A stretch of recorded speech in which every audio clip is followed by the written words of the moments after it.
മുൻ പ്രധാനമന്ത്രി മൻമോഹൻ സിംഗ് അന്തരിച്ചു. മുൻ പ്രധാനമന്ത്രി മൻമോഹൻ സിംഗ് അന്തരിച്ചു. 92 വയസ്സായിരുന്നു. ദില്ലി എയിംസിൽ ദേഹാസ്വാസ്ഥ്യത്തെ തുടർന്ന് അത്യാഹിത വിഭാഗത്തിൽ പ്രവേശിപ്പിച്ചിരുന്നെങ്കിലും ജീവൻ രക്ഷിക്കാനായില്ല. 2004 മുതൽ 2014 വരെ ഇന്ത്യൻ പ്രധാനമന്ത്രിയായിരുന്നു. ഇന്ത്യ കണ്ട ഏറ്റവും മികച്ച സാമ്പത്തിക വിദഗ്ധരിൽ ഒരാളായിരുന്നു. അധ്യാപകനായി തുടങ്ങി പ്രധാനമന്ത്രി പദം വരെ എത്തിയ മഹത് വ്യക്തിത്വമാണ്. ആരോഗ്യപരമായ കാരണങ്ങളാൽ സമീപ വർഷങ്ങളിൽ മൻമോഹൻ രാഷ്ട്രീയത്തിൽ നിന്നും വിട്ടുനിൽക്കുകയായിരുന്നു. 2024 തുടക്കം മുതൽ ആരോഗ്യം അത്ര സുഖകരമായിരുന്നില്ല. 2024 ജനുവരിയിൽ മകളുടെ പുസ്തക പ്രകാശന ചടങ്ങായിരുന്നു അദ്ദേഹത്തിന്റെ അവസാന പൊതുപരിപാടി. മൻമോഹൻ സിംഗ് ഈ വർഷം ആദ്യമാണ് രാജ്യസഭയിൽ നിന്ന് വിരമിച്ചത്. ഇന്ത്യയുടെ ഏക സിഖ് പ്രധാനമന്ത്രിയായിരുന്ന മൻമോഹൻ ഇന്ത്യയുടെ 13ാമത്തെയും 14ാമത്തെയും പ്രധാനമന്ത്രിയായിരുന്നു.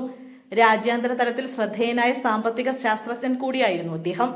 മുൻ പ്രധാനമന്ത്രി നരസിംഹറാവുവിന്റെ നിർബന്ധത്തിന് വഴങ്ങിയാണ് മൻമോഹൻ രാഷ്ട്രീയത്തിലേക്ക് എത്തുന്നത്.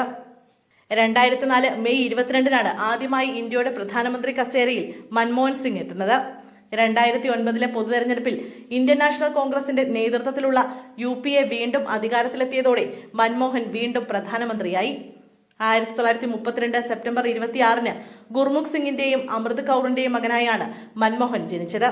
വളർന്നത് അമൃത്സറിലായിരുന്നു. വളരെ ചെറുപ്പത്തിലെ അമ്മ മരിച്ചതിനാൽ അച്ഛന്റെ അമ്മയാണ് മൻമോഹനെ വളർത്തിയത്.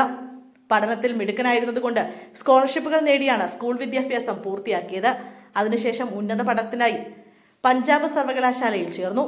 അവിടെ നിന്ന് ഉന്നത മാർക്കോടെ MA പാസ്സായി. 1954 PhD പഠനത്തിനായി കേംബ്രിഡ്ജ് സർവകലാശാലയിൽ സ്കോളർഷിപ്പോടെ പ്രവേശനം ലഭിച്ചു. ഏറ്റവും മികച്ച വിദ്യാർത്ഥിക്കുള്ള റൈറ്റ്സ് പുരസ്കാരവും ആദർശിത്വ പുരസ്കാരവും നേടിയാണ് മൻമോഹൻ സിംഗ് സർവകലാശാല വിദ്യാഭ്യാസം പൂർത്തിയാക്കിയത്. ഡൽഹി സ്കൂൾ ഓഫ് എക്കണോമിക്സിൽ പ്രൊഫസറായാണ് മൻമോഹൻ ഔദ്യോഗിക ജീവിതം ആരംഭിക്കുന്നത്.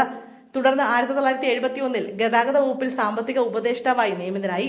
1972 മുതൽ 76 വരെയുള്ള കാലഘട്ടത്തിൽ ഭാരത സർക്കാർ ധനകാര്യ വകുപ്പിൽ മുഖ്യ ഉപദേഷ്ടാവായിരുന്നു.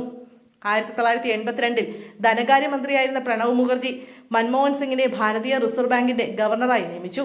പ്രധാനമന്ത്രിയായിരുന്ന VP സിംഗിന്റെ മുഖ്യ സാമ്പത്തിക ഉപദേഷ്ടാവും യൂണിയൻ പബ്ലിക് സർവീസ് കമ്മീഷൻ ചെയർമാനായും യൂണിവേഴ്സിറ്റി ഗ്രാന്റ് കമ്മീഷന്റെ ചെയർമാനായും മൻമോഹൻ സിംഗ് പ്രവർത്തിച്ചിട്ടുണ്ട്.